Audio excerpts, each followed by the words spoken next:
The Flat Earth Society is a controlled opposition group that mixes truth with lies and satire to discredit genuine flat Earth research, a job they've been doing for a long time now. Founded in 1970 by Leo Ferrari, a suspected Freemason and philosophy professor at St. Thomas's University, Leo spent his life making a mockery of the legitimate subject of our flat Earth. Though he passed away in 2010, his Flat Earth Society still exists today online as a website and forum which, still true to form, purports several false flat Earth arguments and treats the entire subject as a deadpan joke. In 1956, a genuine truth-seeker and flat Earth researcher, Samuel Shenton, had started the IFERS, International Flat Earth Research Society, and was making quite an impact with his publications and interviews revealing the truth of our flat Earth to the masses. The globalists attempted to ignore the threat posed by Shenton for over a decade before finally creating their competing, farcical, controlled opposition FES, Flat Earth Society, which has spent the past 45 years steering all flat Earth inquiry into the realms of satire and sarcasm. To give an idea of how the controlled opposition works, consider the example of Leo Ferrari's pumpkin-sized rock he would always take during his interviews and lectures, claiming he brought the stone back from the edge of our flat Earth. He would say with a huge smirk on his face how his boat had fallen over the edge, but he was luckily saved by hanging onto this rock. Clearly, treating our flat Earth in this tongue-in-cheek way discouraged people from taking the matter seriously. Ferrari's entire shtick involved approaching the flat Earth subject from every angle except the rational and scientific.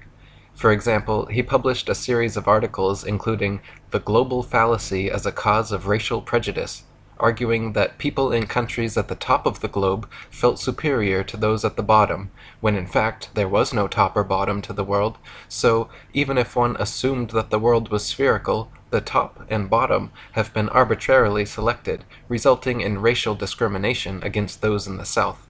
How can the globularists, their hirelings and dupes, seriously claim to believe that all men are created equal when they teach that some men are eternally fated to hang like bats from the bottom of a globe on which other men stand upright? The only solution is a flat Earth. So you see, instead of presenting measurements or experiments, instead of presenting any proofs or evidence, Ferrari would often simply argue the flat Earth as a serendipitous, satirical solution to social problems. In a famous 1971 CBC interview, Ferrari was asked, "How do you explain the fact that the Earth appears round in the pictures taken from space by the astronauts?" Instead of answering and addressing the clear photo trickery involved, Ferrari replied, "Simple. No doubt you're familiar with Einstein's theory of the curvature of space. If space is curved, and modern physics is based on that assumption, the Earth, from space, would appear circular.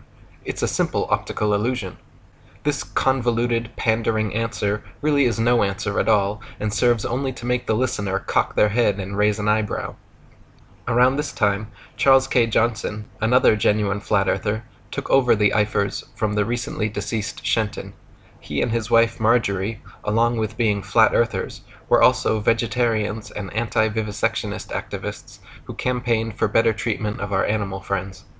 In 1974, when Johnson heard of Ferrari's budding organization, he decided to contact him and wrote a cordial letter requesting further information about his society, to which Ferrari never replied. 2 years later, Johnson wrote another polite letter saying how he was delighted by the prospect of a like-minded campaigner, and said how it was a very happy day when he learned of Ferrari's society. "I feel sure, at the core, we can't be too far apart in aims," Johnson wrote. "I do try to practice what I preach, to think and seek and search out reasonable ideas and concepts." He closed saying that he could hardly wait to hear from Ferrari and hoped very much he would please reply. After 6 months without a response, Johnson wrote one more time, explaining again his sole purpose to enlarge his view and getting and holding on to the facts, which would benefit himself and in time the rest of the world. He requested a reply and a copy of Ferrari's FES magazine. In conclusion, Johnson signed, "Thanks from the bottom of my heart," in advance, but warned that if Ferrari insisted on ignoring him once again, I will then know for sure you are some kind of enemy to the flat Earth work. Eventually, Ferrari did reply this time, but not with a message or magazine as requested.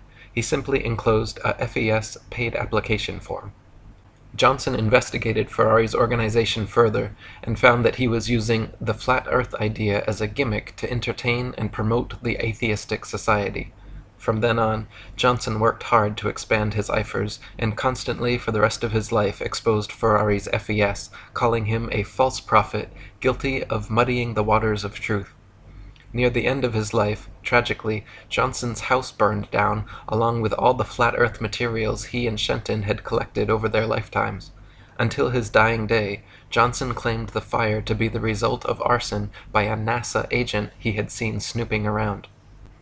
Until recently, the IFERs had disappeared and only Ferrari's FES existed as a website and message board maintained by moderators who, following in the footsteps of Ferrari, make a mockery of the whole thing and turn every thread into a joke, deterring any serious flat earth researcher from pursuing further.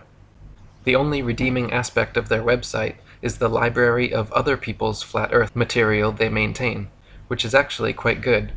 The current president, Daniel Shenton, coincidentally no relation to the genuine flat earther and IFERS founder Samuel Shenton, can be heard in the following clip, still muddying the waters of truth with several false flat earth arguments. And here's David talking to Daniel Shenton. I see the world as being flat. It's a disk. There are changes in the surface, but generally it's a flat disk.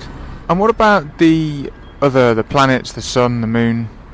I'm not sure about them. It seems to me from the evidence that I've seen that they're probably spheres, but it's definitely not proven, I think. And the Earth, being a disk, presents certain problems with gravity, but you have a solution to that too? Yeah, the effects of gravity, I feel, could be simulated, or what people think of as a sort of mainstream idea of gravity would be simulated by simply the disk of the Earth moving upward, it is accelerating upward at 9.8 meters per second. It would have the same effects as what people traditionally think of as gravity. And the old chestnut, if the Earth's flat, what stops people falling off? Nothing, I suppose. There's a barrier around the edge, but ultimately I think if you could get past that, you would fall off.